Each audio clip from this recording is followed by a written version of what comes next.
Context clues is one of the most important skills that a fourth grader needs to know, because when you're reading, you're going to come across words you don't know. They might seem familiar, or it's just brand new to you and you don't know what it means. So you have to figure out what it means in order to understand the story a little bit better.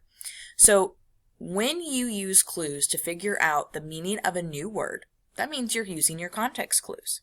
Okay, so when you come across a word you don't know, you're confused, you have no idea what it means, there are some things that you can do.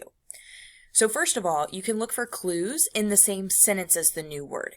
What is around the sentence? Okay, what is the sentence telling you that can maybe help you figure out what the word means?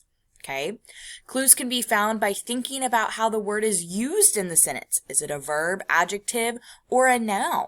Okay, so you can figure out, okay, is it talking about an object? Is it talking about a feeling? Is it talking about an action that somebody's doing? That will help you figure out what that word means as well.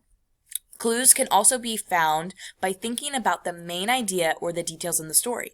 Okay, so if it's talking about whales, this new word might have something to do about whales. So you might not know that word because it's very specific to whales, or it's a type of whale, or it's a part of the whale or something. You need to figure out, what is the main idea? Does that word have to do with that main idea? When in doubt, if those three things do not help you figure it out, the dictionary is your best friend. Once again, the dictionary is your best friend.